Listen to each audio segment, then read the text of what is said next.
అప్పులు ఎన్ని ఉన్నాయి, గ్యారంటీ స్కీములకు కావాల్సినటువంటి డబ్బు ఎంత అవసరం అవుతుంది, ఓవరాల్గా అప్పుల లెక్కలు చెప్తూ తప్పించుకునే ప్రయత్నం కాంగ్రెస్ పార్టీ ఏమైనా చేస్తుందా? ఈ వారం రోజుల వ్యవధిలోనే కాంగ్రెస్ పార్టీ మీద వచ్చినటువంటి విభిన్నమైనటువంటి అభిప్రాయాలు, అనుమానాలు, వీటి గురించి ఏమైనా మాట్లాడుకుందాం. ప్రస్తుతం మనతో పాటుగా ఉన్నారు సీనియర్ పొలిటికల్ అనలిస్ట్ ఘంటా చక్రపాణి గారు. చక్రపాణి గారు, గుడ్ ఈవినింగ్ అండి. నమస్తే.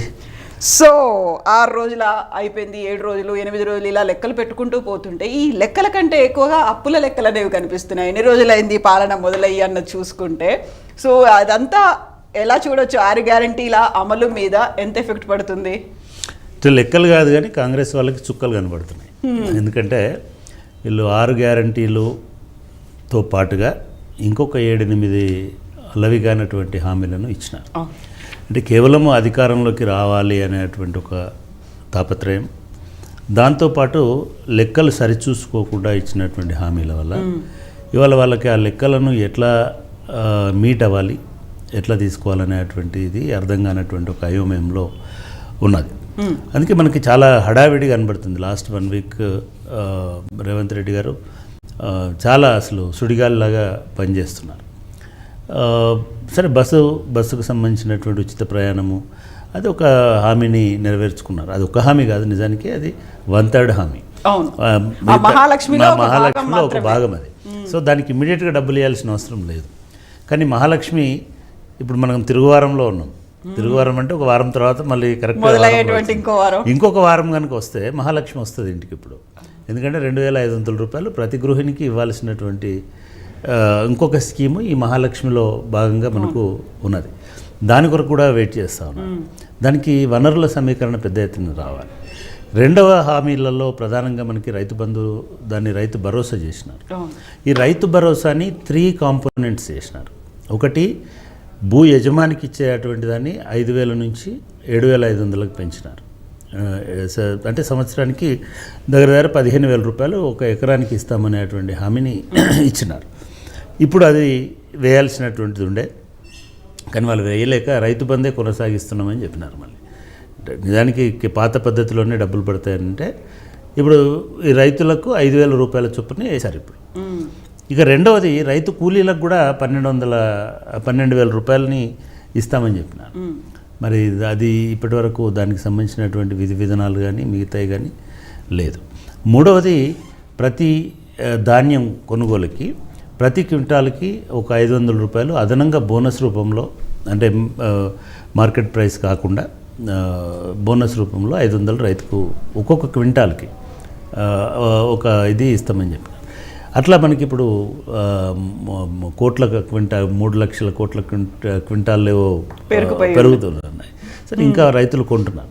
సరే, రైతు భరోసా లేకపోతే ఇప్పుడు ఇచ్చినటువంటి అన్ని గ్యారంటీలు కూడా వాళ్ళకి అధికారంలోకి వచ్చిన తర్వాత ఇవన్నీ ఒక పెద్ద ఎత్తున డబ్బుతో కూడుకున్నటువంటి పని అనేటువంటి విషయం అర్థమైంది. నిజానికి ఇది అర్థం కావాల్సింది వాళ్ళు మేనిఫెస్టో తయారు చేసుకునేటప్పుడు. ఎప్పుడైనా సరే ఎంతమంది వస్తున్నారనే దాన్ని బట్టి ఎన్ని బియ్యం పెట్టాలి, ఎంత కూర చేయాలి, ఎట్లా వండాలి అనేది మీకు ఐడియా ఉంటుంది. మజ్జిగ పలసకు కాదు, మజ్జిగ దొరికేటట్టు కూడా లేదు, మజ్జిగకు అవకాశం లేదు. ఎందుకంటే దగ్గర అంటే అన్నిటినీ లెక్క పెడితే ఒక 50,000 కోట్ల నుంచి 70,000 కోట్ల వరకు అదనంగా ప్రతి సంవత్సరం వచ్చేటువంటి అవకాశం ఉన్నది ఖర్చు. ప్లస్ వీళ్ళు అన్ని డైరెక్ట్ బెనిఫిట్ స్కీమ్స్ పట్టుకొచ్చినారు. అన్నిట్లలో మానిటరీ ఇది పెట్టినారు, కండిషన్స్ పెట్టినారు. ఇవన్నీ ఒక ఎత్తు అయితే జాబ్లకు సంబంధించిన ఛాలెంజ్ ఇంకో ఎత్తు. అది మళ్ళీ మాట్లాడదాం. ముందు ఈ 6 గ్యారంటీలలో ఏ గ్యారంటీని కూడా వాళ్ళు ఇమ్మీడియట్గా తక్షణమే చేసేటువంటి అవకాశం లేదు. ఎందుకు లేదంటే అవన్నీ కూడా డబ్బులతోటి ఇన్వాల్వ్ అయినటువంటి స్కీమ్స్. ఇప్పుడు మనం ఇందాక చెప్పినటువంటి రైతు భరోసా చాలా డబ్బులు, దాదాపుగా ఇప్పుడు ఇస్తున్నటువంటి అమౌంట్ కంటే ఇప్పుడు దానికి అలొకేట్ చేసినటువంటి అమౌంట్ కంటే కనీసం 70%, 60% ఎక్స్ట్రా అవుతుంది. ఎందుకంటే రైస్ ప్యాడీ కొనడానికి అదనంగా 5,000 రూపాయలు 5,500 రూపాయలు ఇవ్వాలి, ప్లస్ కౌలు రైతులకు కూడా ఇవ్వాలి. అదొక పెద్ద గుదిబండలాగా మారిపోతుంది. అదేవిధంగా రైతు మహాలక్ష్మిలో కూడా మనకి ఎవ్రీ గృహిణికి అని అన్నారు. సపోజ్ ఎవరి గృహిణి అని అంటే ఇందాక చాలా చర్చ జరిగింది దీని మీద. అత్తకు కోడలికి ఇద్దరు ఇస్తారా, కూతురికి 18 సంవత్సరాలు దాటిన వాళ్ళందరికీ ఇవ్వాలి. అంటే ఒక ఇంట్లో 5 ఉంటే 5కి 200 ఇస్తారా, లేదా కుటుంబ యజమానికి ఒకళ్ళకే ఇస్తారా, లేదా వైట్ రేషన్ కార్డు వాళ్ళకే ఇస్తారా, లేదా రూరల్లో ఉన్న వాళ్ళకే ఇస్తారా, లేదా టీవీ లేని వాళ్ళకే ఇస్తారా? ఇవన్నీ ఒక పెద్ద తతంగం. ఒక ఫిల్టర్ ఎక్కడ పెట్టుకుంటారు అంటే ఈ ఫిల్టర్ పెట్టుకుంటే మొదటి మేడ వాళ్ళు బంధం అవుతారు. అదొకటి చాలా పెద్ద గుదిబండ కాబోతున్నటువంటి అంశం. ఇకపోతే గృహజ్యోతి అనేటువంటి ఇంకో స్కీమ్ కూడా ఈ గ్యారెంటీలలో ఒకటి. ఈ గృహజ్యోతిలో కూడా అందరికీ 200 యూనిట్ల కరెంట్ బిల్లుని మేము కడతాం. ఇప్పటికే ఒకవైపు లాస్లలో ఉన్నదని చెప్తున్నారు, జెంకో లాస్లో ఉందని చెప్తున్నారు, ఇంకోటి లాస్లో ఉన్నదని చెప్తున్నారు. సో ఈ లాస్లో ఉన్నటువంటి దానిలో ఈ 200 యూనిట్లని ఎట్లా క్యాలిక్యులేట్ చేస్తారు, ఎట్లా ఇస్తారు అనేటువంటిది అదొకటి. ఇంకొకటి 4వది ఇందిరమ్మ ఇండ్లు అని అన్నారు. సరే, ఇందిరమ్మ ఇండ్లు ఇవ్వడానికి పెద్ద కష్టం కాకపోవచ్చు, ఎందుకంటే కేవలము పట్టాలు ఇవ్వడమే కాబట్టి ఎవరికైతే ఆల్రెడీ పట్టాలు ఉన్నాయో, ఎవరికైతే ఇళ్ళ స్థలాలు ఉన్నాయో వాళ్ళకి 5 లక్షల రూపాయలు ఇస్తామనేటువంటిది వీళ్ళ స్కీమ్. అది పెద్ద ఇబ్బంది కాకపోవచ్చు, దానికి సంబంధించినటువంటి విధానాలు కూడా పెద్ద ప్రాబ్లం కాదు. కాకపోతే యువ వికాసం అనేటువంటిది also is going to be very big challenge for Congress party. Yuva Vikasam అని అంటే ఎంతమంది యువకులు ఉన్నారు, వాళ్ళందరికీ ఒక్కొక్కరికి 5 లక్షల రూపాయల జాబ్ కార్డు ఎట్లా ఇస్తారు, క్యాష్ కార్డు ఎట్లా ఇస్తారు, స్క్రాచ్ కార్డు ఇస్తారా, క్యాష్ కార్డు ఇస్తారా, ఏమి ఇస్తారు అనేటువంటిది మనకి పెద్ద తెలియదు. అది కూడా చాలా పెద్ద ఎత్తున వివాదాస్పదం కాబోతున్నటువంటి అంశం. ఇకపోతే చేయూత అనేటువంటి ఇంకొక స్కీమ్ కింద ఇప్పుడు ఇస్తున్నటువంటి పెన్షన్లని రెట్టింపు చేసి అది ఇచ్చేటువంటి కార్యక్రమాన్ని చేస్తామని చెప్పినాం. ఇవన్నీ చేయడం వలన వాళ్ళకి ఇప్పుడు ఆ బడ్జెట్ సరిపోక గత వారం రోజుల నుంచి నిజానికి ఎవరేం అడగలే. ఇంకా ఊరికే హరీష్ రావు గారు బడ్జెట్ ప్రసంగం చేసి అసెంబ్లీలో ప్రమాణ స్వీకారం చేసి బయటకు వచ్చిన తర్వాత అయ్యా మీరు 9వ తారీఖు నుంచి అందరి అకౌంట్లో డబ్బులు పడతాయన్నారు, మీరు కనీసం ఎప్పటి నుంచి చేస్తారో చెప్పమని అడిగాడు. దానికి 10 మంది మినిస్టర్లు ఉన్న 6 మినిస్టర్లు టక ఇది చేసిన. కానీ ఎప్పుడో ఒకప్పుడు ప్రజలు కూడా అడగడానికి సిద్ధపడతారు. మాకు సమయం ఇవ్వండి. మీరు మాట్లాడిన ప్రతి సందర్భంలో కూడా 9వ తారీఖు నుంచి తెల్లవారి నుంచి అధికారంలోకి వచ్చిన తక్షణమే ఇవన్నీ చెప్పినప్పుడు తక్షణమే అయ్యారు. కనీసం దానికి సంబంధించినటువంటి ఇది చేయాలి. రెండవది, ఇవాళ చాలా వాటికి ఈ 6 గ్యారెంటీలలో ఉన్నటువంటి వాటికి ఇంకా మినిస్ట్రీలు కూడా అంటే పూర్తి స్థాయిలో రాలేదు. రెండవది, ఇవాళ మనము 6 నెలలకు ఒకసారి వచ్చేటువంటి రైతు దీన్ని ఇచ్చాము, కానీ దానికంటే ఇంపార్టెంట్గా రైతు భరోసాను పాత పద్ధతిలో రైతు బంధుతోటి ఇచ్చాము. కానీ ఇప్పుడు 2 లక్షల రూపాయల రుణమాఫీ అనేటువంటిది తక్షణం కాకపోయినా 3 నెలలకైనా 2 నెలలకైనా మీరు మళ్ళీ పార్లమెంట్ ఎలక్షన్స్కు ప్రచారానికి పోయేసరికైనా దాన్ని అడిగేటువంటి అవకాశం అయితే ఉంటుంది. సో అదేవిధంగా చేయూత ఇప్పుడు నెలవారీ పెన్షన్ రావాలి. మరి టింగు మనయో లేదో మనకు తెలియదు. అంటే దగ్గర ఒక 60 లక్షల మంది 30 లక్షల మంది 60 లక్షల మందికి పెన్షన్లు పోతున్నాయని అంటున్న ఈ సమయంలో ఇప్పుడు ఎట్లా ఇస్తారు? సరే, 10 లక్షల ఆరోగ్య బీమా పెద్ద సమస్య కాదు, అది మన రాజీవ్ ఆరోగ్యశ్రీ లాంటిది.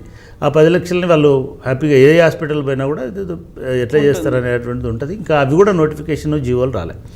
ఈ మొత్తం వ్యవహారంలో ఇవాళ ఈ 6 గ్యారంటీలను అమలు చేయలేనటువంటి పరిస్థితి ఎదురవుతున్నది. కాబట్టి ఇంకా వాళ్ళ అసెస్మెంట్ కూడా చేసుకోవాలి. వాళ్ళ ఫైనాన్స్ మినిస్ట్రీ లెక్కలు తీసుకోవాలి. వాళ్ళ గృహ నిర్మాణ శాఖ మంత్రి ఎంత ఖర్చు అవుతుంది, వాళ్ళ బడ్జెట్ ఏమవుతుంది అనేటువంటి నిర్ణయానికి రాలేదు. అదేవిధంగా వాళ్ళ అగ్రికల్చర్ మినిస్టర్ కూడా ఈ రైతు భరోసా ఏంటిది, అసలు ఎందుకు ఎట్లా అనేటువంటి దాని నిర్ధారణకు రాలేదు. సరే, యువ వికాసం ఎవరు చూస్తారో తెలియదు. కానీ ఇట్లాంటివి అన్నీ ఉన్నటువంటి సమయంలో కాంగ్రెస్ పార్టీ నుంచి మా దగ్గర డబ్బులు లేవు అనేటువంటి మాట వస్తున్నది. రెండవది, అప్పుల పాలు చేశారు రాష్ట్రాన్ని అనే ఫీలర్స్ ఇస్తున్నారు. కొంతమంది మీడియా వాళ్ళు కూడా చాలా ఉత్సాహపడి మొత్తం అప్పుల కుప్ప చేసేసినారు అనేటువంటి మాటలు పెడుతున్నారు. దీని మీద మనం కొంచెం డీటెయిల్డ్గా క్లారిటీ కావాలని అంటే అప్పులు ఎవరు కూడా ఏదో మనము ఇండిపెండెంట్గా వ్యక్తిగతంగా చేసినట్టుగా ఇష్టం వచ్చినటువంటి అప్పులు చేయడానికి భారతదేశంలో అవకాశం లేదు. ఎందుకంటే 2003లోనే FRBM అనేటువంటి ఒక చట్టం వచ్చింది, ఫిజికల్ రెగ్యులేషన్ అనేటువంటిది ఎట్లా మెయింటైన్ చేయాలని. ఎవరు రాష్ట్రాలు ఇష్టం వచ్చినట్టు అప్పులు చేసి పోతే కుదరదు. కాబట్టి ఈ అప్పులు ఎట్లా ఇస్తారు? RBI కొన్ని గైడ్లైన్స్ని రూపొందించింది. దాని ప్రకారము ఆ రాష్ట్రం యొక్క ఆర్థిక స్తోమత, దానికి వస్తున్నటువంటి రిటర్న్స్, అంటే ఒక ఓవరాల్గా జిఎస్డిపి అనేటువంటిది ఏదైతే ఉంటుందో మనకు ఉండేటువంటి స్థూల రాష్ట్ర ఉత్పత్తి ఏదైతే ఉంటుందో ఆ రాష్ట్ర ఉత్పత్తికి ఉన్నటువంటి ఆదాయాన్ని బట్టి అప్పులను ఇవ్వడం అనేటువంటి జరుగుతుంది. ఇట్లా అన్ని రాష్ట్రాలు అటువంటి పద్ధతిలోనే అప్పులు తీసుకుంటాయి. ఇవాళ జీరో నుంచి మొదలైనటువంటి తెలంగాణ స్టేట్ 2014లో జీరో నుంచి అంటే అటువంటి ఆదాయాలు లేనటువంటి దశ నుంచి వచ్చినటువంటి తెలంగాణ స్టేట్ ఇవాళ దేశంలో 3వ స్థానంలో ఉన్నది. ఒక 2 చిన్న రాష్ట్రాలు అంటే ఒక గుజరాత్ ఒక హర్యానా బహుశా ఈ 2 రాష్ట్రాలు తప్ప మనమే చాలా అగ్రభాగాన ఉన్నాం. అప్పుల విషయంలో కూడా ఎంతవరకు రుణ పరిమితి ఎంత ఉంటుందో కూడా ఆర్బీఐ గవర్నమెంట్ ఆఫ్ ఇండియా ఇవన్నీ తయారు చేసి ఉంచుతాయి, నిర్దేశించి మనకు నిర్దేశించినటువంటి అప్పు కంటే ఈ రోజు చెల్లించగలిగే స్తోమతను బట్టి 26%, 27% ఆ పరిమితికి లోబడి అప్పులు తీసుకున్నటువంటి రాష్ట్రం. ఈవెన్ చెల్లింపులలో కూడా మనం ఎప్పటికప్పుడు చెల్లిస్తున్నటువంటి రాష్ట్రం తెలంగాణ అనేటువంటిది. కాబట్టి ఇక్కడ ఎవరో అప్పుల భారం మోపినారని అనుకోవడం పొరపాటు. ఎందుకు పొరపాటు అంటున్నంటే వీళ్ళకి చాలామందికి అర్థం కాదు ఏంటంటే రాష్ట్ర పునర్నిర్మాణానికి సంబంధించినటువంటి కొన్ని పద్ధతులను ప్రణాళికలను ప్రభుత్వం చెప్పకనో పాటించింది. ముఖ్యంగా వ్యవసాయ రంగం మొత్తాన్ని పునర్వ్యవస్థీకరించేటువంటి కార్యక్రమం తీసుకుంది. మిషన్ కాకతీయ అనేటువంటిది మొదటి దఫా గెలిచిన 5 సంవత్సరాలలో అన్ని చెరువులని పూర్తిగా పుడికదీసి వాటి గట్లు సరిచేసి పర్ఫెక్ట్గా వాటిని ఇంకొక 50 ఏళ్ళు 30 ఏళ్ళు 20 ఏళ్ళు ఉండేటట్టుగా చేసింది. ఇది ఎవ్రీ ఇయర్ ఉండేటువంటి కాదు. దానికి అప్పు తీసుకొచ్చి దాని మీద పెట్టినటువంటి పరిస్థితి మనం చూసినాం. సో ఇప్పుడు దాని ఫలితంగా కాళేశ్వరం అనండి మిగతా జలవనరులు అనండి వాటన్నిటినీ చెరువులలోకి తీసుకొచ్చి పంటలు తీసుకొచ్చేందుకే కదా ఇవాళ మనకు 300% 3 రెట్ల పంట అనేటువంటిది వరి పంట అనేటువంటిది. అదే కాదు అదంతా ప్యాడీ అది మార్కెట్లోకి వెళ్ళి అంటే రైతులకి ఒక సంపద క్రియేట్ చేయడం అనేటువంటిది ఈ నీటి వనరులకు సంబంధించిన దాని మీద జరిగింది. దానికి అప్పు చేసి ఉండొచ్చు. రెండవది మంచినీళ్ళు తాగడానికి తెలంగాణ ప్రాంతంలో మంచినీళ్ళు తాగడానికి చాలా మంచినీళ్ళు దొరకడం ముఖ్యంగా మహబూబ్నగర్ లాంటి జిల్లాలో అయితే చాలా ఇబ్బందులు చాలా రకాలైనటువంటి హింస జరిగింది. అటువంటిది వల్ల మీకు మిషన్ భగీరథ తీసుకొచ్చినారు. వాటర్ని డైరెక్ట్గా ట్యాప్స్ ద్వారా ఇళ్లలోకి తీసుకుపోయేటువంటి ప్రణాళిక చేస్తున్నారు. దానికి బహుశా కొంత తప్పు చేసి ఉండొచ్చు. అట్లాగే ఇన్ఫ్రాస్ట్రక్చర్లో కూడా మీరు 2014లో మనకు తెలంగాణ వచ్చినప్పుడు ఎట్లా ఉన్నాయి రోడ్స్, లేదా ఎన్ని ఫ్లైఓవర్లు ఉన్నాయి, లేదా ఎన్ని అండర్ పాస్లు వచ్చినాయి, లేదా అసలు రోడ్లకు సంబంధించినటువంటి పరిస్థితి ఎట్లా ఉంది, లేదా జిల్లాలకు పోయేటువంటి మార్గాల పరిస్థితి ఎట్లా ఉంది, ఇవన్నిటిని కూడా అభివృద్ధి కింద మనం గమనిస్తూ ఉంటాం. ఈ అభివృద్ధితో పాటుగా సంక్షేమ ప్రణాళిక కూడా సపరేట్గా ప్రభుత్వం చాలా సిద్ధం చేసి పెట్టింది. రైతు బీమా ఉంది, సపోజ్ రైతు బంధు ఉంది, రైతు బీమా ఉంది. రైతు బీమా అనేది అసలు ప్రతి కుటుంబానికి ఎవరైనా ఆ రైతు ఇంటి యజమాని ఏ రకంగా చనిపోయినా కూడా 5 లక్షల రూపాయలు బీమా పరిహారంగా ఇచ్చేటువంటి ఇది ఉంది. దానికి ప్రీమియం కట్టాలి, రైతుల నుంచి ఏం తీసుకోవట్లేదు. కాబట్టి అటువంటి వాటిని తీసుకోవడం జరిగింది. అట్లాగే మిగతా ఈవెన్ సోషల్ సెక్యూరిటీ స్కీమ్స్లో ముఖ్యంగా మనకి ఏవైతే ఈ పెన్షన్లు ఉన్నాయో అది వృద్ధాప్య పెన్షన్ అండి, ఒంటరి మహిళకి కూడా అంటే సింగిల్ ఉమెన్కి పెన్షన్ ఇవ్వడం అనేది దేశంలో ఎక్కడ లేదు. ఈవెన్ పెన్షన్లను కూడా 3,000 రూపాయలు 2,000 రూపాయలు ఇవ్వడం అనేటువంటిది కూడా ఎక్కడ లేదు. ఈవెన్ ఇవన్నిట్లలో ఏమిటి అని అంటే మనకు సంపద ఎట్లాగో వస్తున్నది. ఇవాళ అప్పు అనేది ఇన్వెస్ట్మెంట్ కోసం తెచ్చారు. చాలామంది ఏమనుకుంటారంటే అప్పు అవినీతి అంటున్నారు. అప్పు వేరు అవినీతి వేరు. అప్పు అనేది నీ సంపదను సృష్టించడానికి, వనరులను క్రియేట్ చేయడానికి, లేదా ఇన్ఫ్రాస్ట్రక్చర్ క్రియేట్ చేయడానికి, వనరులను సరైన పద్ధతిలో వాడుకోవడానికి దానికి అప్పు చేస్తున్నారు. దాన్ని మళ్ళీ రాష్ట్రం మీద వచ్చినటువంటి మనకు సంపద పెరుగుతుంది కాబట్టి, ట్యాక్సెస్ పెరుగుతున్నాయి కాబట్టి, జిఎస్టీలో వచ్చినటువంటి వాటా పెరుగుతుంది కాబట్టి, లేదా మనీ డబ్బు టు ది పవర్ ఆఫ్ డబ్బు అని అంటారు. మనీని జనరేట్ చేస్తుంటుంది కాబట్టి, వినియోగం పెరుగుతుంది కాబట్టి, దీనివలన ట్యాక్సెస్ పెరిగి మనకు బ్రహ్మాండమైనటువంటి రిటర్న్స్ ఉన్నాయి. ఆ రిటర్న్స్ చూసే అప్పిస్తున్నారు. మీరు ఒక చిన్న ఎగ్జాంపుల్ తీసుకోండి. సపోజ్ మీరు ఒక ఇల్లు ఇప్పుడు మామూలుగా 3 బెడ్రూమ్ ఇంట్లో ఎక్కడో ఉంటున్నారు. మీరు ఒక ఇల్లు కొనుక్కోవాలని అనుకుంటారు. ఇల్లు కొనుక్కోవాలనుకున్నప్పుడు బ్యాంక్ వాడో లేకపోతే అప్పులు ఇచ్చేవాడో పరిగెత్తుకొని వచ్చేసి రండి మీకు ఇల్లు ఇస్తాను అన్నాడు. ఊరికి అడ్వర్టైజ్మెంట్ ఇస్తాడు, మీరు రండి మేము ఇల్లు ఇస్తామని చెప్తాడు. కానీ వాడు ఒక 4 ఫామ్స్ ఇస్తాడు నీకు, అవన్నీ నింపమంటాడు. మీ 10 ఏళ్ళ ఇన్కమ్ ఏంటిదని అడుగుతాడు, మీ బ్యాంక్ స్టేట్మెంట్ అడుగుతాడు, మీ సెక్యూరిటీ ఏముందని అడుగుతాడు, మీది జాబ్ పర్మనెంట్ అడుగుతాడు, మీకు రిటర్న్స్ ఎవ్రీ మంత్ ఎంత వస్తుంది అని అడుగుతాడు, మీకు ఎంతమంది డిపెండెంట్స్ ఉన్నాయని అడుగుతాడు, మీకు ఏమేమి వెహికల్స్ ఉన్నాయని అడుగుతాడు. ఇది ఎట్లాగైతే చేస్తారో అంటే ఎందుకు చేస్తారు ఇదంతా?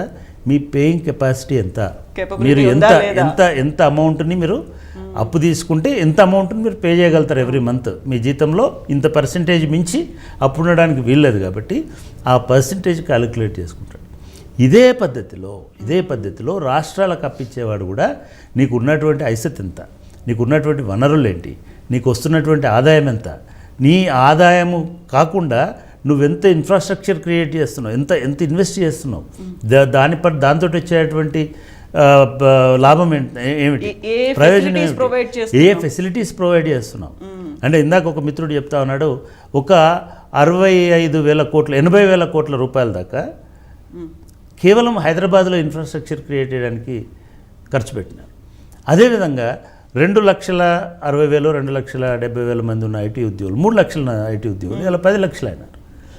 వీళ్ళందరూ రెగ్యులర్ ఇన్కమ్ వస్తున్నటువంటి వాళ్ళు. ఎట్లాగైతే ఒక కుటుంబంలో ఎంతమంది ఎర్నింగ్ హ్యాండ్స్ ఉంటాయనే దాన్ని బట్టి మీ రుణపరపతి ఆధారపడి ఉంటుందో, మీ వైఫ్ ఏం చేస్తుంది, మీ హస్బెండ్ ఏం చేస్తాడు, మీ పిల్లలు ఏం చేస్తారు, ఎంతమంది డిపెండెంట్స్, అట్లాగే మన రాష్ట్రంలో ఎంతమంది ఉద్యోగస్తులు ఉన్నారు, ఎంత ఇన్కమ్ జనరేట్ అవుతుంది, వాళ్ళ ద్వారా ఎంత మార్కెట్ ఎకానమీ పెరుగుతుంది, ఎంత పెట్రోల్ ఖర్చు అవుతుంది, ఎన్ని పన్నులు వస్తున్నాయి, ఎంత డీజిల్ వస్తుంది, ఇవన్నీ క్యాలిక్యులేట్ అయ్యి ఎకానమీని క్రియేట్ చేస్తాయి. ఈ ఎకానమీని క్రియేట్ చేస్తే ఆ ఎకానమీలో వచ్చినటువంటి సర్ప్లసే ఆ ఎకానమీ నుంచి వచ్చినటువంటి సంపద సృష్టిస్తామని. అంటే సంపద తవ్వి సృష్టించరు, సంపదని మ్యానుఫ్యాక్చర్ చేసి సృష్టించరు. సంపద ద్వారానే, డబ్బు ద్వారానే సంపద రూపంలోకి వస్తుంది. అట్లా తెలంగాణ అనేటిది గత 10 సంవత్సరాలలో తన ఎకనామిక్ గ్రోత్ని, తన ఎకనామిక్ పవర్ని కనీసం ఒక 4 రెట్లు 5 రెట్లు పెంచుకోగలిగింది. కాబట్టి మనం చాలా హెల్దీ ఆర్థిక స్థితిలో మనం చెప్తాం.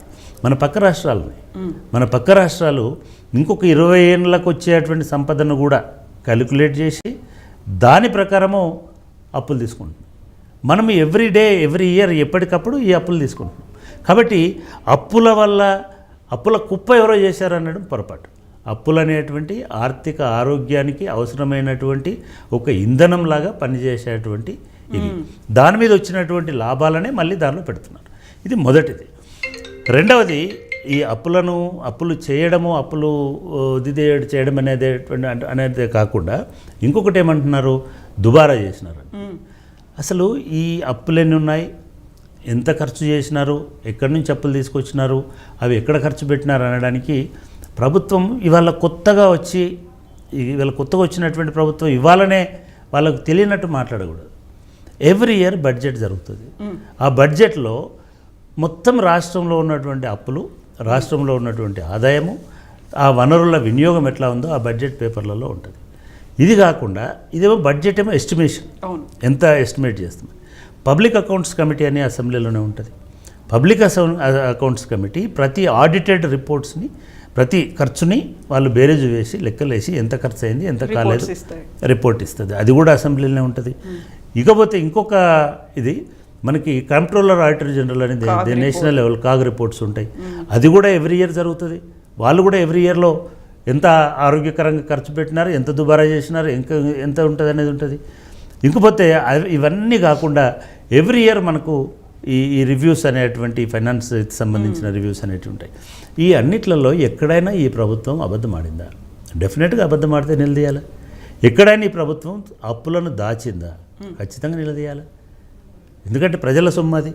ఎక్కడైనా ఈ ప్రభుత్వం వ్యక్తిగతంగా అప్పులను డైవర్ట్ చేసుకున్నదా? ఎక్కడైనా ఈ ప్రభుత్వం గతంలో కొన్ని ప్రభుత్వాలు చేసినాయి. గతంలో కొన్ని ప్రభుత్వాలు వాళ్ళ బంధువులకి, వాళ్ళకి సంబంధించినటువంటి వాళ్ళకి పెద్ద పెద్ద హౌసింగ్ ప్రాజెక్ట్స్ ఇచ్చి, పెద్ద పెద్ద సెజలు ఇచ్చి, దానిలో భాగస్వామ్యం వచ్చి ఇట్లాంటివి చేసినాయి. ఈ ప్రభుత్వం బహిరంగ వేలం ద్వారా భూములు అమ్మినారు, బహిరంగంగానే తీసుకొచ్చినారు. ఒకవేళ కనుక ఇటువంటి రహస్యమైన నిగూఢమైనటువంటి పద్ధతులు ఏమైనా ఉంటే వాటి మీద డెఫినెట్గా చేయాలి. అంతే తప్ప అప్పులను ఎక్కువగా చేసి ఈ అప్పుల వల్లనే మేము ముందుకు పోలేకపోతున్నామంటే అది రేవంత్ రెడ్డి గారికి చెడ్డ పేరు వస్తుంది. ఎందుకంటే మీరు అప్పులు ఎంత ఉన్నాయి, ఆర్థిక స్తోమత ఎంత ఉంది అనేది తెలియకనే మీ మేనిఫెస్టోలో గ్యారెంటీలు పెట్టలే. మీరు మేనిఫెస్టోలో ఈ గ్యారెంటీలు పెట్టినప్పుడు ఇప్పటి ప్రభుత్వం ఎంత రైతు బంధు ఇస్తుందో మీకు తెలుసు. అందులో టైం పీరియడ్ కూడా పెట్టుకున్నారు కదా, 100 రోజులు. అది ఇంకొక ప్రమాదం.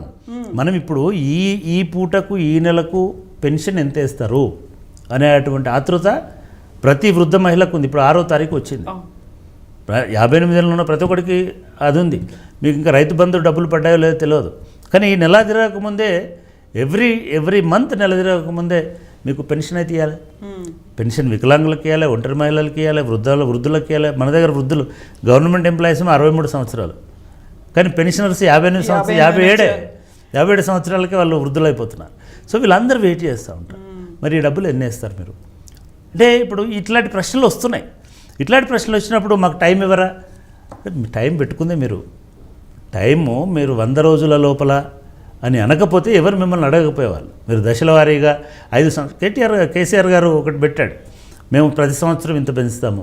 ఫస్ట్ ఇయర్లో అయితే 3,000 ఇస్తాము, సెకండ్ ఇయర్లో 4,000 ఇస్తాము, థర్డ్ ఇయర్లో 5,000 అట్లా పెంచుకుంటూ పోయాను. మీరేమన్నారు? డిసెంబర్ 9 నాడు మేము తక్షణమే దాన్ని అమలు చేస్తామని చెప్పినారు.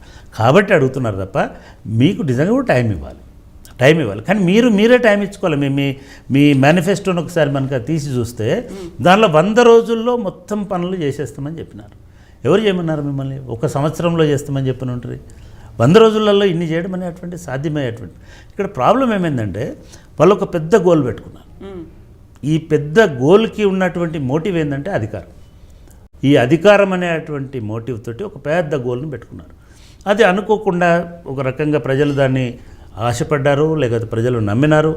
ఇవాళ మీకు ఆ గోల్ని రీచ్ చేసినారు, మీరు అధికారంలోకి వచ్చిన తర్వాత ఇప్పుడు 100 రోజులు అంటే 100 రోజులే కాదు, తెలంగాణ ఉద్యమం టైంలో అన్నట్టు 100 రోజులు అంటే 3 సంవత్సరాలు, 100 రోజులు అంటే 5 సంవత్సరాలు, మేము అధికారంలోకి నిన్ననే వచ్చినాం కదా. ఇవన్నీ పనికిరావండి. అధికారం అనేటువంటిది మీరు నిన్నొచ్చి ఉండొచ్చు, కానీ గవర్నమెంట్ అనేది సస్టైన్ అవుతుంది, కంటిన్యూ అవుతుంది. నిన్నున్న గవర్నమెంట్ ఇవాళ ఉంది, నిన్న చీఫ్ సెక్రటరీ వాళ్ళు ఉన్నాడు, నిన్నున్న ఫైనాన్స్ సెక్రటరీ వాళ్ళు ఉన్నాడు. ఇట్లాగైతే ఈ డేటు మారిన తర్వాత మరుక్షణమే ఉద్యోగుల జీతాలు ఎట్లాగైతే పోతాయో అట్లా మిగతా ఆర్థిక వ్యవస్థ అంతా దానంతట అది రన్ చేస్తుంది.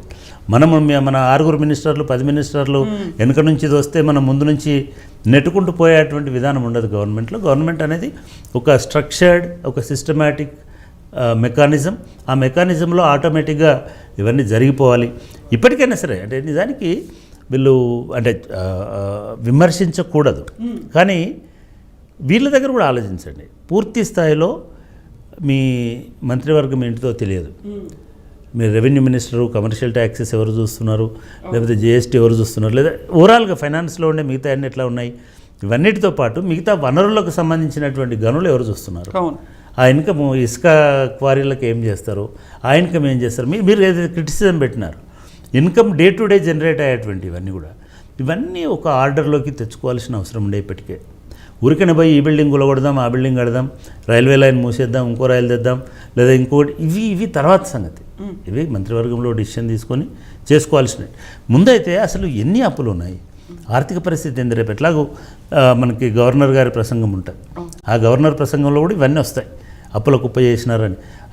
ఇదే గవర్నర్ గారు లాస్ట్ టైం ప్రసంగం కూడా చేసినారు, అంతకుముందు ప్రసంగం కూడా చేసినారు. అభివృద్ధి కోసం మేము అప్పు తెచ్చైనా సరే, ఇది చాలాసార్లు శాసనసభ వేదిక మీద కూడా బోల్డ్ అంత డిస్కషన్ జరిగింది. ఇంకా ఎక్కువ కాలం మనం అప్పులను అడ్డం చూపించి పెన్షన్ లేకుండా, అప్పులను అడ్డం చూపించి మిగతాయి చేయకుండా ఉండలేము.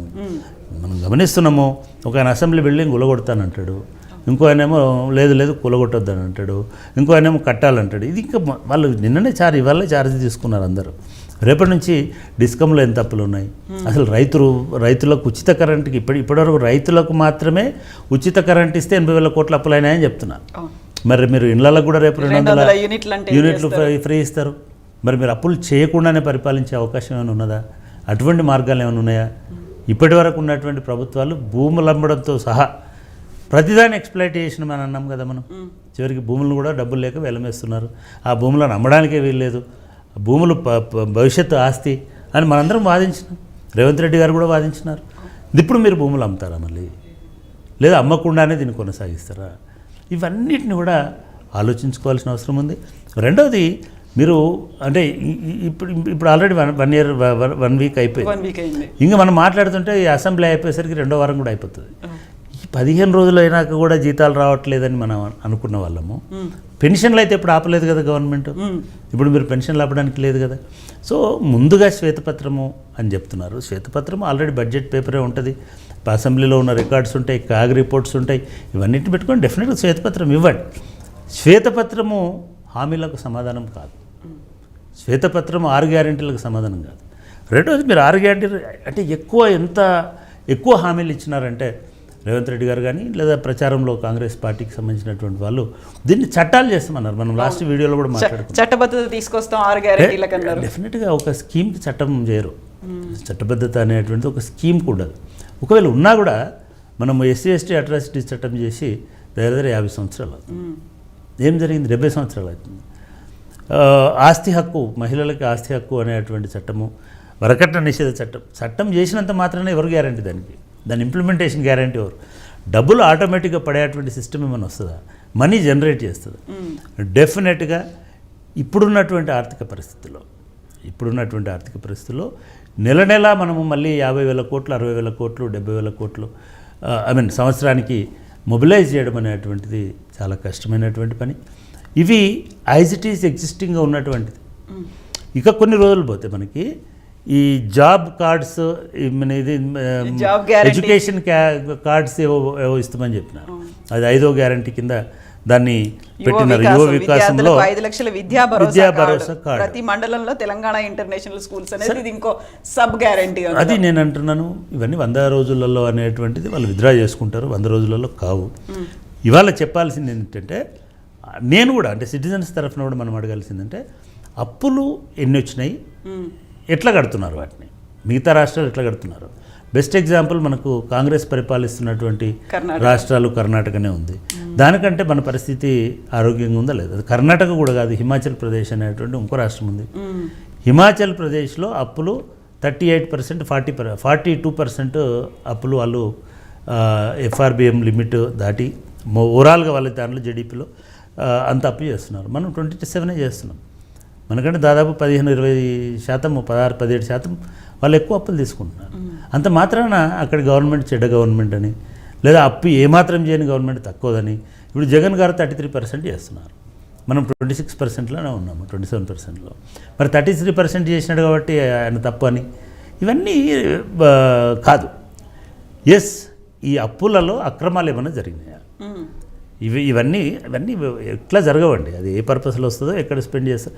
ఇవాళ ఇదంతా ఎందుకు చేస్తున్నారంటే ఈ పూటకు తప్పించుకోవడానికి.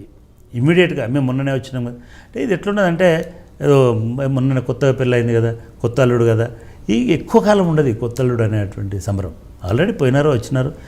గవర్నమెంట్ ఉద్యోగంలో ఎక్కినవాడు, ఉద్యోగంలోకి వచ్చినవాడు ఒక నెల రోజులు నేను పని చేయను, కొత్తగా వచ్చిన కదా అనడానికి ఉండదు. డే టు డే నడవాల్సిందే. ఇప్పుడు డ్రైవరే ఉద్యోగం ఎక్కుతాడండి ఆర్టీసీలో, ఎక్కి చలో 3వ నంబర్ రూట్లో పోండి అని చెప్తారు. నేను కొత్తగా వచ్చిన కదా, నేను ఎట్లా పోవాలి అలా అని అనడానికి అవకాశం లేదు. సో అట్లాగే గవర్నమెంట్ కూడా కొత్త పాత హనీమూన్ పీరియడ్ అనేది ఉంటుంది, సెటిలింగ్ టైం అనేది ఉంటుంది. నిన్న సీతక్క కూడా అదే మాట అంటున్నారు, అంత తొందర ఎందుకు పెడుతున్నారు, కనీసం మాకు ఒక నెల రోజులైన టైం ఇవ్వచ్చు కదా అని. మనం చాలాసార్లు అనుకున్నాము, కాంగ్రెస్ పార్టీ తనకు తాను తొందరపడింది. మీరు వాళ్ళ ప్రచారం కానీ, ఇప్పుడు ట్విట్టర్లో వీళ్ళు రిమైండర్స్ కానీ ఇవన్నీ చూస్తే 26వ తారీఖు నుంచి 9వ తారీఖు నుంచి డిసెంబర్ నుంచి జనవరి నుంచి అని చెప్పినారు. అవన్నీ ఎవరు చెప్పమన్నారు? లేదా టోటల్గా మొత్తం మేనిఫెస్టోని మేము 100 రోజులలో 6 గ్యారంటీలు అమలు చేసి చూపిస్తామని అన్నారు. 100 రోజులు అంటే 3 నెలలు. 3 నెలల్లో రైతు బంధు అనే గ్యారంటీ మీరు ఆల్రెడీ ఇచ్చినారు. రైతు బంధును రైతు భరోసా చేయలేదు. ఈ గ్యారంటీ 100 రోజుల్లో కూడా అమలు కాదు. ఎందుకంటే మల్ల పంటకి అంటే 6 నెలలకి, 6 నెలలు అంటే 180 రోజులు. 180 రోజులు అంటే 100 రోజులు దాటిపోతాయి కదా, 200 రోజులు అయితే. అంటే మీరు ఒక గ్యారంటీ మిస్ అయినట్టే కదా. ఇక్కడే అంటే ఇది ఆర్థిక పరిస్థితి చూసుకోకుండా, ఆర్థిక పరిస్థితి అది అప్పులా, ఆదాయమా, లేదా లోన్లా, లేకపోతే బాండ్లా, ఇది ఏదైనా ఉండొచ్చు. ఒక రాష్ట్రాన్ని నడిపించడానికి కావాల్సిన ఇంధనం మీ దగ్గర ఉందా లేదా, అది చూసుకోకుండా మీరు జర్నీ స్టార్ట్ చేసిన. మీరు అది చెప్పినారు కూడా, మేము ఆల్రెడీ 100 కిలోమీటర్లు నడిచిన తర్వాతనే ఆగుతామని చెప్పినారు. ఇప్పుడు 1 కిలోమీటర్ కూడా నడవాల. అయితే ఇప్పుడు వారం రోజులే అయింది, బేబీ స్టెప్సే వేస్తున్నారు. అంత హై ఎక్స్పెక్టేషన్స్ లేకుంటే ఫుల్ ప్రెషర్ అనేది ఈ గవర్నమెంట్ మీద ఎందుకు పెడుతున్నారు అనేటువంటి క్వశ్చన్. నేను మళ్ళీ చెప్తున్నా, గవర్నమెంట్ తనకు తాను ప్రెషర్ పెట్టుకుంది. ఎవ్వరు పెట్టుకోలే, ఎవ్వరు పెట్టలే. వాళ్ళే ఫలానా డేట్ నుంచి ఫలానాది ఇస్తాం, ఫలానా డేట్ నుంచి ఇంకో తమాషా ఉంటుంది. ఇప్పుడు రానియండి ఫిబ్రవరి వాళ్ళు ఇచ్చింది ఫిబ్రవరిలో నియామకాలని చెప్పినారు, అవును, నాట్ నోటిఫికేషన్. అండ్ మొదటి సంవత్సరంలోనే 2 లక్షల ఉద్యోగాలు. ఇవన్నీ కూడా నిజంగా కూడా పాపం రేవంత్ రెడ్డి కష్టానికి చాలా కష్టపడ్డాడు ఈ ఎన్నికల్లో కాంగ్రెస్ పార్టీని గెలిపించడానికి. 60-70 సభలు అటెండ్ అయినాడు, తిరిగినాడు, ఇంకోటి చేసినాడు, తిట్లబడ్డాడు, చాలా శ్రమపడ్డాడు. కానీ శ్రమకు ఫలితం ఉన్నట్టు కనబడతలేడు. మీరు వారం రోజులు చూడండి, Revanth Reddy pillar to post పరిగెత్తుతున్నాడు. మినిస్టర్లు అందరూ ఆరామ్సే ఉన్నారు, వాళ్ళ కాన్స్టిట్యున్సీస్కి పోయినారు, ఇంకొకడికి వచ్చినారు. సరేలే ఎక్కడ పోతుంది, బస్సు ఆగే ఉంది కదా అన్న స్థాయిలో నడుస్తూ ఉంది పరిపాలన. ఇవాళ టక్ ఆఫీసర్లు అందరినీ మార్చేసినాడు, పోలీసు కమిషనర్లు మార్చి చాలా బాగా చేశాడు, మంచి ఆఫీసర్లను వేసినాడు. మనం నో డౌట్ దాన్ని మనము ఒప్పుకొని తీరాల్సిందే. ఇవాళ కూడా చాలా మందిని ట్రాన్స్ఫర్ చేసేసినాడు. ముఖ్యంగా ఎక్కడెక్కడైతే సరే, మరి ఇప్పుడు ఆల్రెడీ ఒక విద్యుత్ శాఖ మంత్రి ఉన్నాడు, మరి ఆయన ఎండీలను వేసినప్పుడు ఆయనకు చెప్పినారా? ఈ ఐఏఎస్లు అందరూ ఎవరు వాళ్ళు వేసుకున్నారా? రేవంత్ రెడ్డి ఒక అడ్వాంటేజ్ కూడా పాపం తీసుకోవాలనుకుంటున్నాడు. ఎందుకంటే తనదైన ముద్ర అడ్మినిస్ట్రేషన్లో ఉండాలంటే తనకు కావాల్సినటువంటి అధికారులు అందరినీ ముందే సర్దేసేయాలి. మళ్ళీ పూర్తి స్థాయి క్యాబినెట్ వచ్చి క్యాబినెట్లో డిస్కషన్ అయ్యి నాకు ఈ శాఖలు వద్దు, ఇవన్నీ స్టార్ట్ అవుతాయి. కాబట్టి ఇది స్టార్ట్ కాకముందే ఫటాఫట్ ఇవన్నీ వేసుకుంటూ పోతున్నాడు. ఇప్పుడు రేవంత్ రెడ్డి గారు చేయాల్సినటువంటి అర్జెంట్గా చేయాల్సింది ఏంటంటే, మీ ఆర్థిక పరిస్థితి బహుశా రేపు ఎల్లుండో మీరు డెఫినెట్గా దాని మీద ఒక స్టేట్మెంట్ ఇస్తారు. కానీ అప్పులని బ్లేమ్ చేస్తే ఇప్పుడు ఆల్రెడీ బీఆర్ఎస్ వాళ్ళు దాని మీద కౌంటర్ స్టార్ట్ చేసినారు. మీరు అప్పులు అని అంటే, మరి మీ హిమాచల్ ప్రదేశ్లో ఎన్ని ఉన్నాయి, మీ కర్ణాటకలో ఎన్ని ఉన్నాయి, మీ పంజాబ్లో ఎన్ని ఉన్నాయి, మీ మిగతా చోట్లలో ఎన్ని ఉన్నాయి, అంటే మీరు పరిపాలించినవి వదిలేసిన స్టేట్లలో ఎన్ని ఉన్నాయి, ఇవన్నీ అడుగుతారు. రెండవది, ఈ అప్పులు ఏమన్నా దీర్ఘకాలిక వడ్డీల మీద తెస్తున్నారా, లేదా ఎప్పటికప్పుడు మన పేమెంట్ సిస్టంలో ఉన్నాయా, అది కూడా చేయాల్సి ఉంటుంది. ఈ అప్పులకి సర్టిఫికేషన్ సరిగ్గానే ఖర్చు పెట్టినారు అనేటువంటిది ఉన్నదా లేదా, ఈ అప్పులు తెచ్చుకోవడానికి ఆర్బీఐ పర్మిషన్ ఉందా లేదా, ఇవన్నీ కూడా ప్రజలు కూడా ఆలోచిస్తారు. కాబట్టి అది చెప్పి మనం తప్పించుకోలేము. మీరు ప్రజలకు కూడా క్లారిఫై చేయండి, ఈ 6 గ్యారంటీలలో ఏవైతే ఆర్థిక ప్రతిబంధకం లేదో వాటిని మేము ఇంప్లిమెంట్ చేస్తాం. అట్లా ఏమీ లేదు. ఆల్రెడీ ఆర్థిక ఇబ్బంది లేనివి మీరు ఆరోగ్యం ఇచ్చేసినారు, హాస్పిటల్ పోయి మీరు రిబన్ కట్ చేసినారు.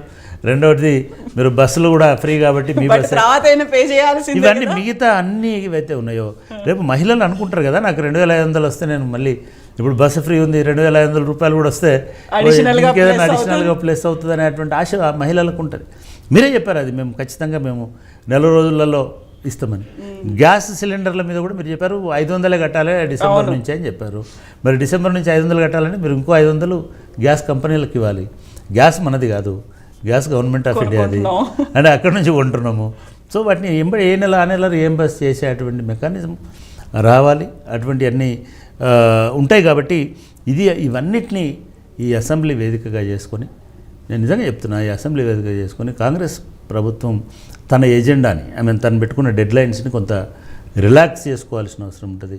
లేకపోతే చాలా ఇబ్బందుల పాలై, విమర్శల పాలై, ఇట్లాంటి విమర్శల పాలై విమర్శిస్తే నన్నే అంటావా, నేను ఇప్పుడే వచ్చినా కదా అంటే, ఇప్పుడు నువ్వు వచ్చినావా లేదు, ఎప్పుడు వచ్చినావు అనేది కాదు, బుల్లెట్ దిగిందా లేదా, అయిపోయింది, బుల్లెట్ దిగింది, కుర్చీలో కూర్చున్న తర్వాత you have to answer. Bullet ఆ పని చేయాలి, ఖచ్చితంగా చేయాలి.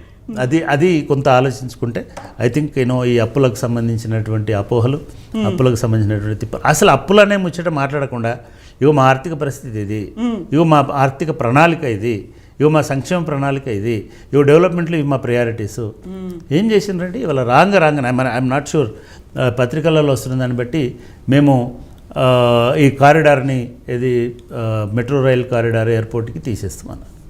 ఫైన్, మీకు రైట్ ఉంది, కానీ ఆల్రెడీ మీరు దాని మీద అమౌంట్ స్పెండ్ చేస్తున్నారు. ముఖ్యంగా ఫార్మాసిటీ దీనిలో ఏమన్నా పేపర్లో చూసిన దాని ప్రకారం అయితే ఆల్రెడీ మీరు భూసేకరణ చేసినారు, కొంత అమౌంట్ పే చేసినారు, రైతుల భూములు తీసుకున్నారు. ఇవన్నీ భూసేకరణ చట్టంలో ఏముంటుందంటే, ఏ పర్పస్లో అయితే మీరు భూమి సేకరించినారో ఆ పర్పస్కే వాడాలి, లేకపోతే రైతుకు వాపసు తీసుకునేటువంటి రైట్ ఉంటుంది. సో ఈ క్లాజ్ ప్రకారము ఇప్పుడు మీరు ఆ భూమిని నేను హౌసింగ్కి వాడతాను, సెటిలైజ్డ్ టౌన్ కడతాను, సెటిలైట్ స్పేస్ స్టేషన్ కడతానంటే కుదరదు. కోర్టుకి వెళ్తారు కదా మళ్ళీ. రైతులకు డెఫినెట్గా వెళ్తారు. ఎందుకంటే మాకు చెప్పిన ప్రయోజనం ఒకటి. మీకు అక్కడ జరిగింది కూడా అదే కదా, ఇది అమరావతిలో జరిగింది ఏంటిది? అమరావతిలో కనీసం ల్యాండ్ పూలింగ్ అది. ఇక్కడ నువ్వు తీసుకున్న పర్పస్ ఉపాధి అవకాశాలు వస్తాయి. బీఆర్ఎస్ గవర్నమెంట్ ఏం చెప్పిందండి, ఇక్కడ ఇన్వెస్ట్మెంట్స్ వస్తాయి, ఉపాధి అవకాశాలు వస్తాయి, మీ అందరికి ఉద్యోగాలు వస్తాయి, కాబట్టి మేము ఈ కంపెన్సేషన్ ఇస్తాం. ఇదంతా జరిగింది. దాని మీద ధర్నాలు, రాస్తారోకోలు, నిరాదీక్షలు ఇవన్నీ జరిగినాయి. కొంత అమౌంట్ ఆఫ్ ల్యాండ్ని వాళ్ళు సేకరించి పెట్టినారు. ఇప్పుడు ఆ ల్యాండ్ని ఎక్కడో చదివాను నేను, ఆ ల్యాండ్ని మేము సెటిలైట్ సిటీ కడతాము, ఇంకోటి కడతామని అంటే రియల్ ఎస్టేట్ వ్యాపారం చేయడానికి లేదు. రియల్ ఎస్టేట్ వ్యాపారం అనేటువంటిది భూసేకరణ ద్వారా చేయడానికి లేదు. అమరావతిలో జరిగినటువంటి ప్రాబ్లం ఇక్కడ జరగడానికి అవకాశం లేదు. ఎందుకంటే ఆ రైతులందరూ వాళ్ళు ఏదానికైతే మీరు గజెట్ నోటిఫికేషన్ ఇచ్చినారో భూసేకరణ చట్టాన్ని వాడుకొని దేశ ప్రయోజనాల కోసం, ఉపాధి అవకాశాలు కల్పించడం కోసం ఏవైతే ఈ పరిశ్రమలు పెడతారో ఆ పరిశ్రమలకు మాత్రమే మినహాయింపు ఉంటాయి. హౌసింగ్ ప్రాజెక్ట్స్కి అటువంటి మినహాయింపు ఉండదు. నేను ఏమంటున్నానంటే మీరు ఇన్నోవేటివ్ ప్రాజెక్ట్స్ చేయండి, కానీ ఆలోచించేయండి. ఆలోచించి చర్చించి మీరు మీ అధికారులకు సంబంధించినటువంటి సలహాలు తీసుకొని డెఫినెట్గా రద్దు చేయొచ్చు. రద్దు చేస్తే దాన్ని రైతులకు వాపసు చేయండి, సంతోషం.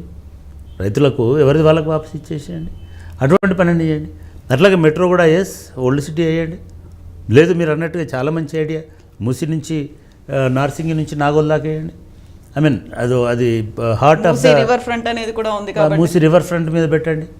ఎందుకంటే అది క్వాలిటీ ఆఫ్ లైఫ్ని పెంచేటువంటి ప్రణాళిక, ప్లస్ సిటీ లైఫ్ని పెంచేటువంటి ప్రణాళిక. లేదా చాలా అంటే మనము చాలామంది అన్నారు, కానీ అది మంచి ఆలోచన కూడా. మూసి రివర్ ఫ్రంట్ని ఒక ఎకనామిక్ జోన్ లాగా కూడా కన్వర్ట్ చేయడానికి అవకాశం ఉంది. నవ్వుకోవాల్సిన అవసరం లేదు. చాలామంది అప్పుడు అట్లా చేసినారు. కానీ చైనాలో నేను చాలా సందర్భాల్లో చాలా సిటీల్లో చూశాను. ఐ మీన్ రెస్టారెంట్లు కానీ, లేకపోతే వ్యాపార సంస్థలు కానీ, లేకపోతే షాపింగ్ మాల్స్ కానీ, షాపింగ్ సెంటర్స్ కానీ, ఈవెన్ హోటల్స్, రెస్టారెంట్స్ కానీ, ఇవన్నీ కూడా రివర్ ఫ్రంట్లో ఉంటాయి. సో ఇది మంచి ఐడియా, అట్లాంటిది కార్యరూపంలోకి తీసుకురండి. కానీ మెట్రో కూడా ఒక డెవలప్మెంట్ కారిడార్ అండి. మెట్రో అనేటువంటిది ఒట్టి ఏదో మనము ఖర్చు కాదు, అది ఎలాంటి దానికి రియల్ ఎస్టేట్ ఇది కూడా ఉంది. రాజశేఖర రెడ్డి గారు డిజైన్ చేసింది రియల్ ఎస్టేట్ ప్రాజెక్ట్ కింద. అదే ప్రాజెక్ట్ని బీఆర్ఎస్ కంటిన్యూ చేసింది. ఇప్పుడు అదే ప్రాజెక్ట్ని మీరు కూడా కంటిన్యూ చేస్తే మీ వాటా కంటే ఎక్కువగా మీకు ఆ డెవలప్మెంట్ ద్వారా వచ్చే ఇన్కమ్, ఆ కారిడార్ మొత్తము ఎయిర్పోర్ట్ పోయేంత వరకు వచ్చేటువంటి దాంతో మీకు ఎకనామిక్ ఇది జనరేట్ అవుతుంది, ఇన్కమ్ జనరేట్ అవుతుంది. అటువంటివి తీసుకోవచ్చు. ఐ మీన్ డెఫినెట్గా కొన్ని విషయాలలో ఇప్పుడు మీకు ట్రాన్స్ఫర్స్ని చూసినా, లేదా కొన్ని దూకుడుగా నిర్ణయాలు తీసుకోవడము, ఇమీడియట్ నిర్ణయాలు తీసుకోవడం, ఇవన్నీ పర్ఫెక్ట్గా ఉన్నాయి. వాటిని చేస్తూ ఉండండి. కానీ వెనక్కిపోయే నిర్ణయాలు, లేకపోతే ఇది మనం కూడా మీకే నష్టము, ఎక్కువ కాలం చెప్పలేరు, నేను కొత్త అల్లుని అని చెప్పడానికి అవకాశం ఉండదు. ఎందుకంటే యూ హ్యావ్ టు వర్క్, మీరు పని చేయాల్సిందే. ఎందుకు ఎన్నుకున్నావు ఆ కొత్త అల్లుండి అనేది కూడా చూస్తూ ఉంటారు. అదే కావాలనుకున్నది మేడం. ఒకటి నేను నిజానికి ఈ టైంలో చెప్పాలి, కనీసము మీ గవర్నమెంట్ కంటిన్యూటీ ఉంది. నేను మొదటి గవర్నమెంట్ అప్పుడు నేను కొంచెం దగ్గరుండి చూసినాను సెక్రటేరియట్లో. లిటరల్గా పాడుబడ్డ ఇల్లులాగా ఉండింది. తెలంగాణ వచ్చిన తర్వాత ఆంధ్ర వాళ్ళు కమౌట్స్తో సహా కొన్ని డిపార్ట్మెంట్లలో డోర్లు, విండోలు కూడా పిక్కొని పోయిన తర్వాత అసెంబ్లీకి నేను, మన సెక్రటేరియట్కి నేను డే 1 పోయినాను. అంటే కుర్చీలు లేక, బెంచీలు లేక, ఫైళ్ళు ఎక్కడున్నాయో తెలియక, అంత చిందరవందరై మనం ఇల్లు ఖాళీ చేసి వెళ్ళిపోయిన తర్వాత ఎట్లుంటుందో అట్లా ఉండింది.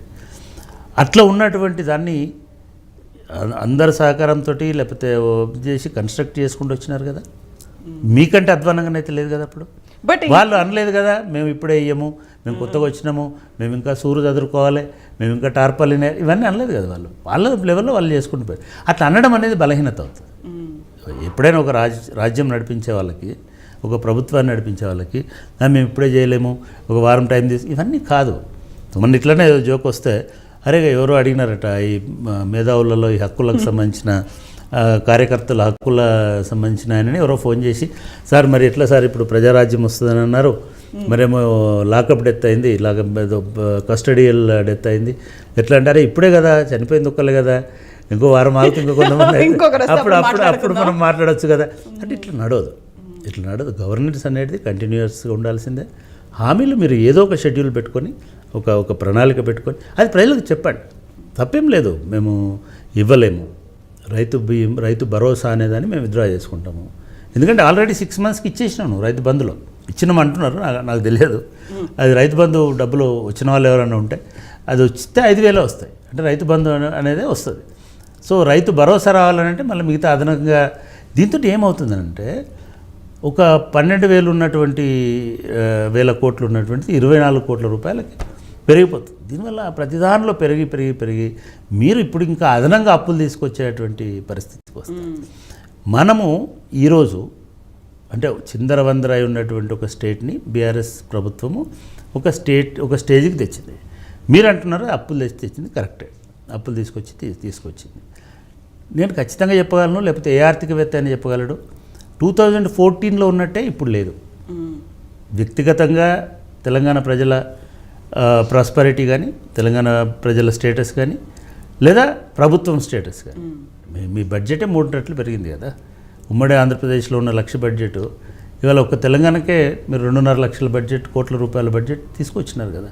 ఇవన్నీ పెరిగినట్టే కదా.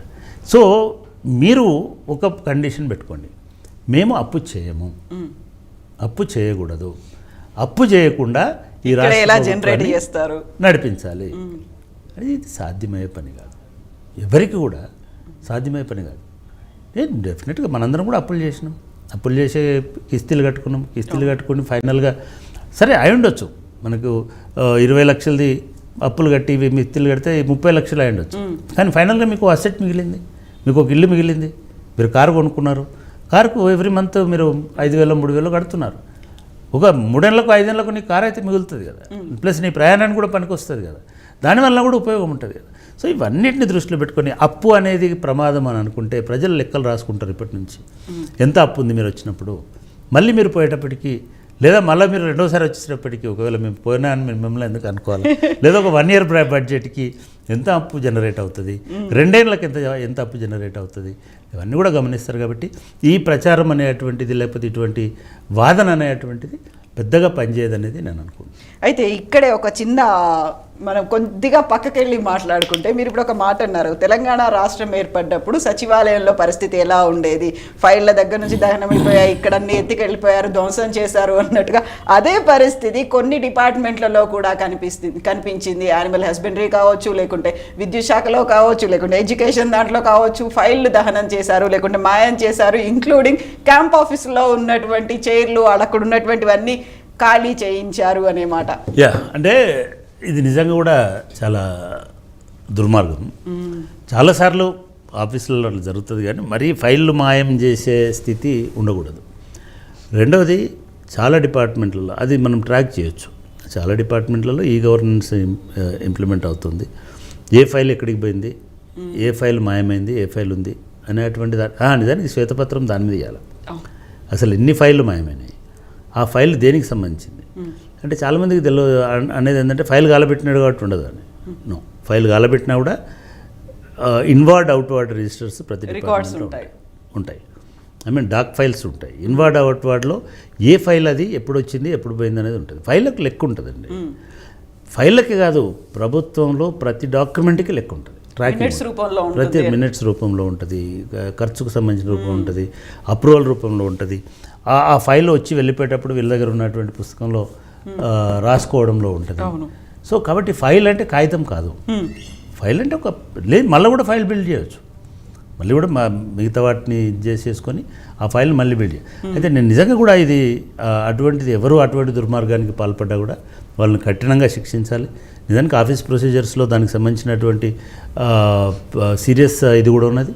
అది ఎవరైనా సరే, పేషీలో ఉన్న వాళ్ళైనా, మినిస్టర్లైనా, ఇంకొకరైనా నేను అదే చెప్తున్నా. పేషీలో మినిస్టర్ మారుతాడు, కానీ పేషీ ఉంటుంది కదా, సెక్రటరీ ఉంటాడు కదా, వాళ్ళ మీద యాక్షన్ తీసుకోవాలి కదా.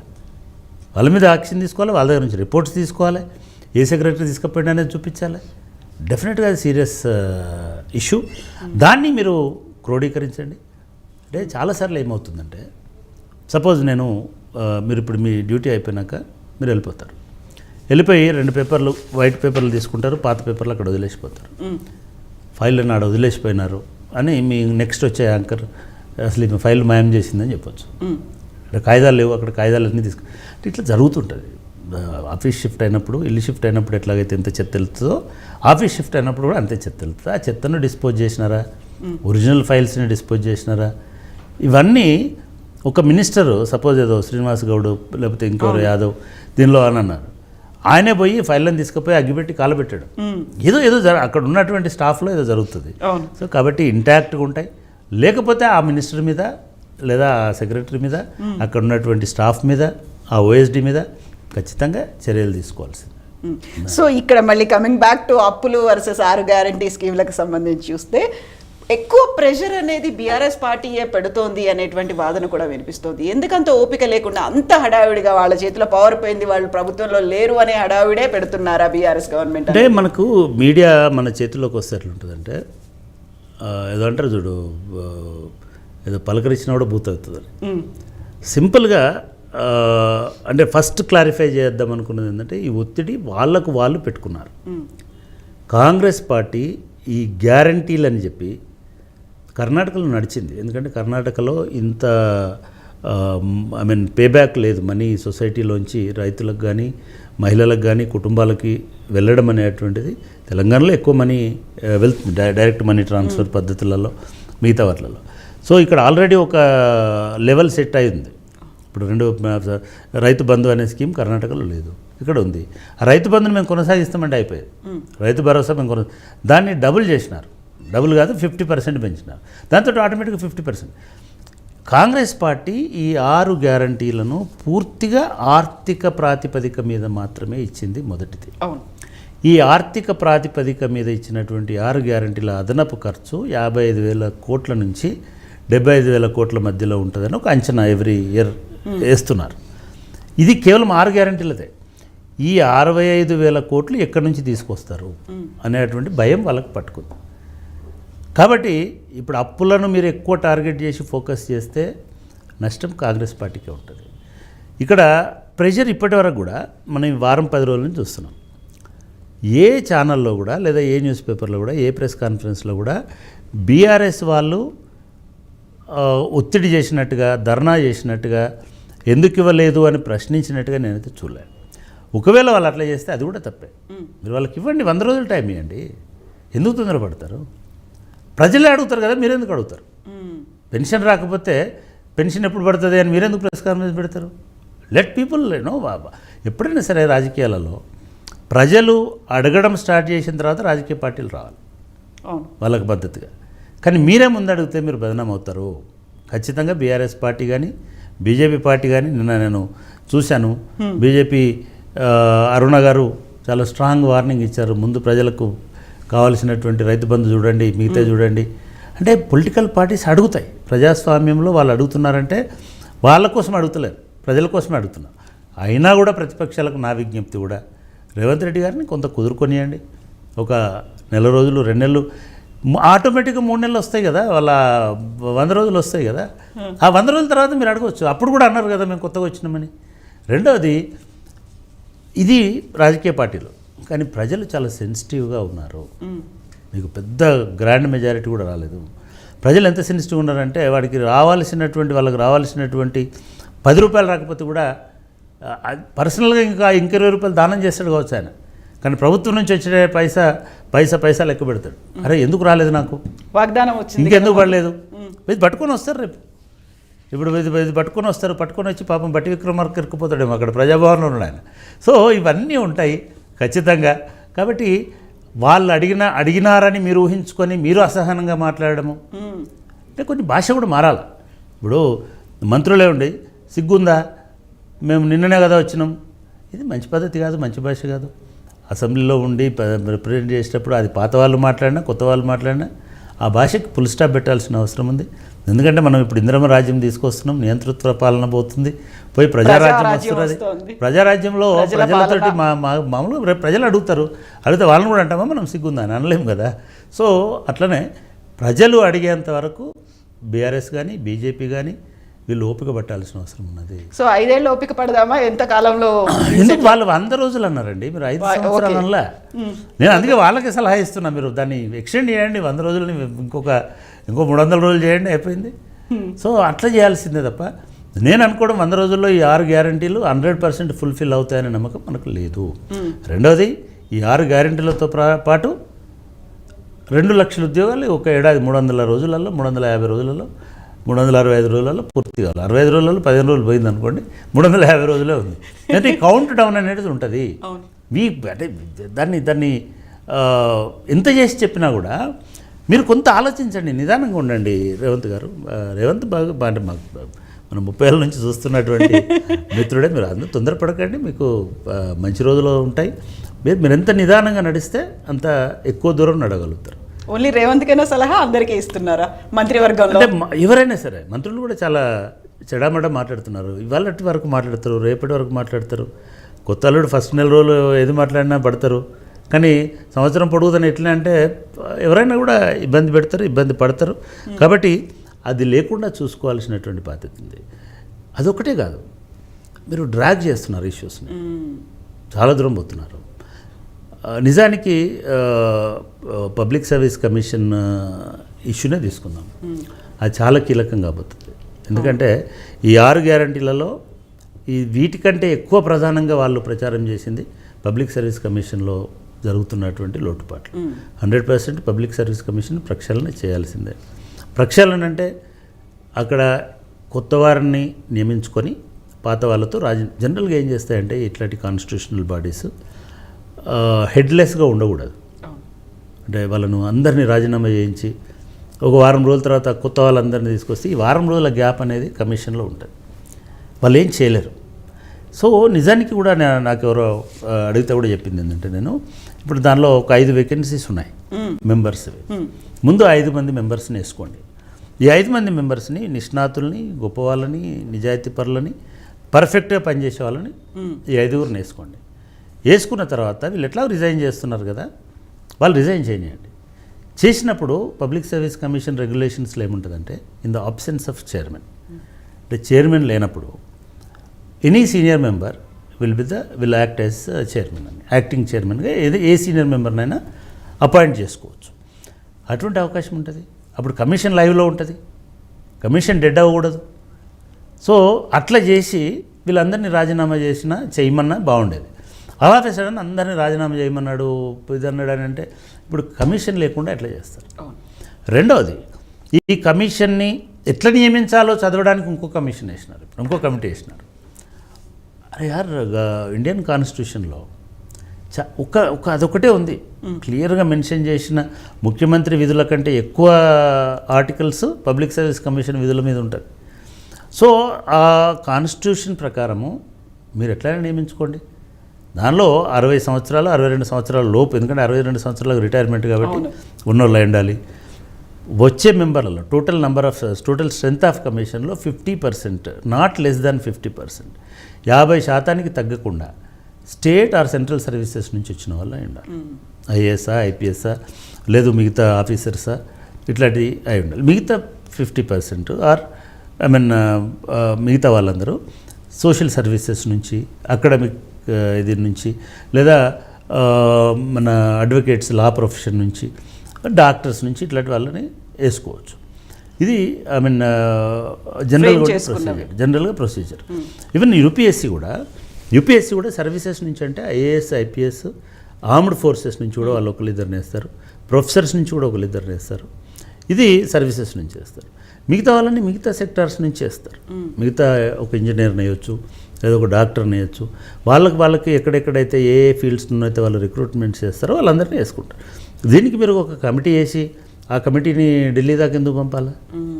అరే యార్, డిఓపిటీ అని చెప్తుంది. డిఓపిటీకి చాలామంది ఒక అపోహ ఉంది, పబ్లిక్ సర్వీస్ కమిషన్ కంట్రోల్ చేసేది డిఓపిటీ కాదు. పబ్లిక్ సర్వీస్ కమిషన్ని డిఓపిటీ కంట్రోల్ చేయదు. ఓన్లీ బ్యూరోక్రసీని డిఓపిటీ కంట్రోల్ చేస్తుంది, క్యాడర్ని కంట్రోల్ చేస్తుంది.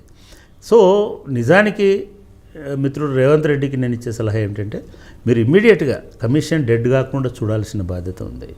సో కాబట్టి మీరు ఇమ్మీడియట్గా మీకు నచ్చిన మీ దగ్గర ఉన్నటువంటి జాబితాలోంచి ఒక 4గురిని అక్కడ వేయండి. వేసిన తర్వాత వీళ్ళ రాజీనామాలని ఆమోదించండి. అంటే ఆయన కాదు ఆమోదించేది, గవర్నర్ గారు ఆమోదిస్తారు.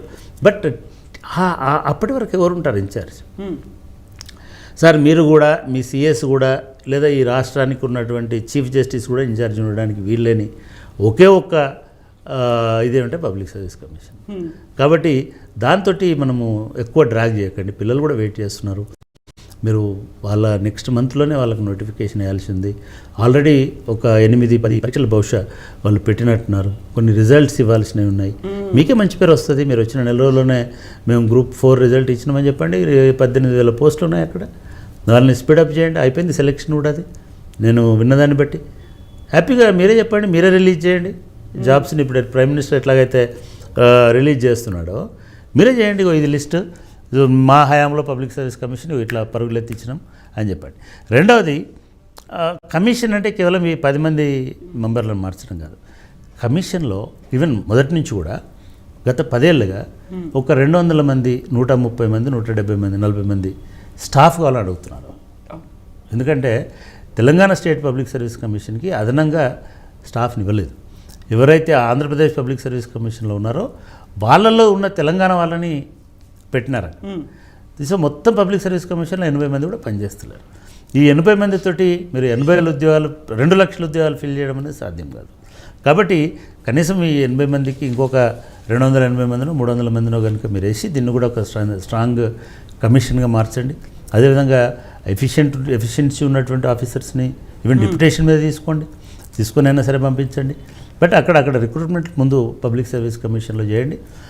అది ఆ పద్ధతిలో పండి. అప్పటి వరకు మీరు ఒక కమిషన్ అయితే అక్కడ ఉండాలి. కాబట్టి ఒక 4 5 మీకు తోచినటువంటి వాళ్ళతోటి ఈ కమిషన్ని నడిపించాల్సినటువంటి అవసరం ఉంటుందని నేను అనుకుంటున్నాను.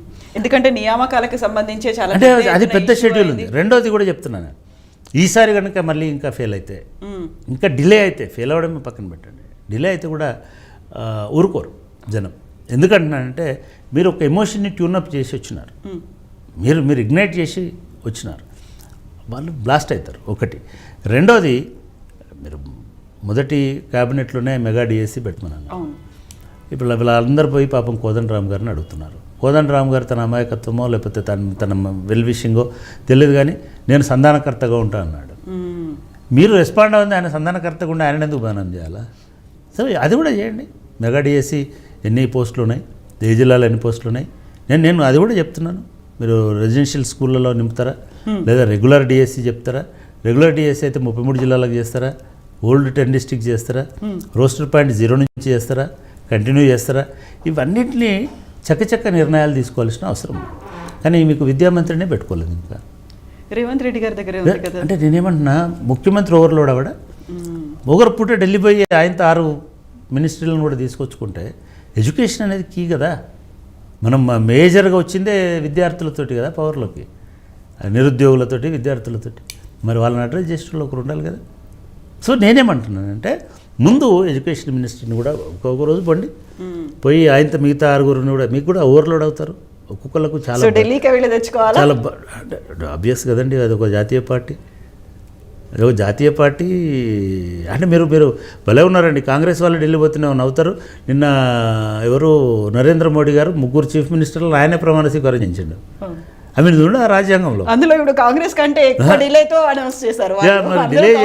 డిలే చేసి భారత రాజ్యాంగంలో ఉందా ప్రైమ్ మినిస్టర్ వచ్చి ప్రమాణ స్వీకారం చేస్తాడా? ఐ మీన్ మనం అట్లా అనొద్దు. ఇప్పుడు ఎస్ అది కంప్లీట్ చేశారు. మాకు అర్జెంటుగా ఎడ్యుకేషన్కి అయితే తక్షణమే ఒక మంత్రి కావాలి, యూనివర్సిటీలు బాగా చేయాలి. ఎందుకంటే ఆంధ్రప్రదేశ్కి సంబంధించి ఆల్రెడీ 10th ప్లేస్ ఇంటర్మీడియట్కి సంబంధించిన ఒక షెడ్యూల్ కూడా రిలీజ్ చేశారు. నేను రేవంత్ రెడ్డి గారు తన దగ్గర ఉంచుకొని చేయొచ్చు, అప్పుడు బాగుపడుతుంది కూడా. ఎందుకంటే సీఎం ఉంటే ఇంకా, కానీ అంత టైం ఎక్కడ ఉంటుంది? సీఎంఏ మెట్రో చూడాలి, సీఎంఏ ఇండస్ట్రీస్ చూడాలి, సీఎంఏ మిగతా చూడాలి, ఓవర్లోడ్ అవుతుంది కదా.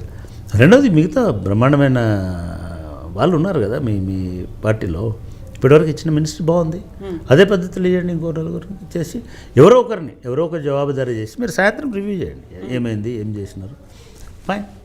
సో అటువంటి చేయాల్సినటువంటి అవసరం ఉన్నది. అది చాలా ముఖ్యం కూడా. ఎందుకంటే ఐ మీన్ స్టూడెంట్స్కి ఇప్పుడు మిగతా కూడా స్టార్ట్ అయితే, సెట్లు స్టార్ట్ అయితే, ఇప్పుడు అప్లికేషన్ స్టార్ట్ అవుతాయి. మీరు 5 లక్షల రూపాయల కార్డులు రెడీ చేసుకోవాలి నెక్స్ట్ మార్చి లోపల, ఐ మీన్ ఫిబ్రవరి మార్చి లోపల. ఎందుకంటే ఫీజులు కట్టాలి కదా వాళ్ళు. సో ఎంసెట్లు ఇవన్నీ వస్తాయి కదా. సో ఇవన్నీ ఉంటాయి కాబట్టి డెఫినెట్గా మీ మంత్రివర్గాన్ని విస్తరించుకోండి, మీ అధికారులందరినీ కూడా మీరు రీషఫిల్ చేయండి. ఐ మీన్ నిజంగా కూడా బాగా చేస్తున్నారు కాబట్టి అదే పద్ధతిలో చేయండి. సరే ఊరికనే మనము నాకు అప్పులా చెప్పించిపోయారు అంటే జనరల్గా కూడా ఎవరు పెద్దగా నమ్మరు. ఎందుకంటే ఇంతకుముందు నడిచింది ప్రభుత్వం, ఇప్పుడు కూడా నడుస్తుంది. ఇంకా అంతకంటే సమర్థవంతమైన నాయకత్వంలో ఉంది, ప్రజల ప్రభుత్వం ఉంది. కాబట్టి డెఫినెట్గా నేను అనుకోవడం ఇవన్నిటినీ వాళ్ళు పూర్తిగా సరి చేసుకొని ముందుకు వెళ్తారని అనుకుంటున్నాను. ఊరికి అనడం వల్ల ప్రయోజనం లేదు. ఇక్కడ సమర్థవంతమైన నాయకత్వం, ప్రజల ప్రభుత్వం అనుకున్నప్పుడు ఎందుకని పదే పదే ఈ ప్రభుత్వం కూలిపోతుంది అనేటువంటి మాట వినిపిస్తోంది. బీజేపీ అదే మాట ఉంది, బీఆర్ఎస్ అదే మాట ఉంది, కాంగ్రెస్ లీడర్లు వెళ్ళి డీజీపీకి కంప్లైంట్ చేసి వచ్చారు. కారణం ఏమిటని అనుకుంటున్నారు మీరు? అక్కడైనా కుట్ర లేకపోతే డీజీపీ మాత్రం ఏం చేస్తాడు, కానీ అనడం తప్పు.